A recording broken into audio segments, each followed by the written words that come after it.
Faut-il couper les griffes d'un chat? En particulier un chat qui fait ses griffes sur notre canapé par exemple.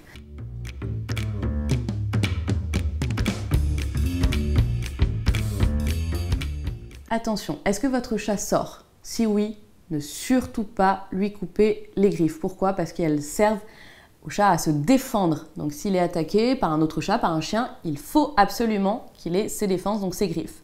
Ça lui permet également de grimper aux arbres et donc de se soustraire à un danger. Un chat dans la nature va faire ses griffes pour différentes raisons. Alors d'une part pour les user, c'est une première chose, donc il va le faire verticalement généralement sur les arbres ou éventuellement à l'horizontale également, hein, sur les racines. Ça lui permet également de déposer ses odeurs puisqu'on a au niveau des coussinets des petites sécrétions odorantes qui permettent au chat, au moment où il fait ses griffes, de déposer des molécules odorantes et donc ça permet aux autres chats ensuite de percevoir ces molécules-là.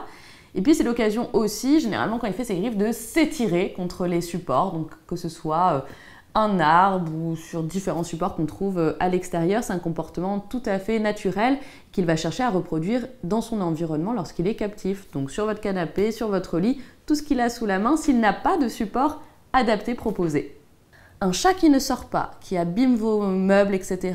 La première chose, c'est de lui proposer des supports adaptés pour qu'il puisse user ses griffes sur ces supports. Parce que s'il fait ses griffes sur votre canapé, c'est pas pour vous embêter, il n'a pas conscience que votre canapé vaut une fortune ou est précieux à vos yeux, il n'en a pas du tout idée. Si vraiment vous n'arrivez pas à trouver quelque chose qui lui convienne, que les cordes, le jonc de mer, le carton, ça ne suffit pas, vous pouvez faire couper les griffes de votre chat, soit chez votre vétérinaire si votre chat est à l'aise chez le vétérinaire, soit par vous-même en associant ce moment à quelque chose de positif, d'agréable. C'est-à-dire, par exemple, mettez sur une petite ventouse de la nourriture humide très appétante comme de la pâtée et faites-lui lécher pendant que vous êtes en train de vous occuper de ses griffes. Faites-vous conseiller par votre vétérinaire pour savoir comment couper les griffes de votre chat. Il ne faut pas aller trop loin, il ne faut pas arriver au nerf.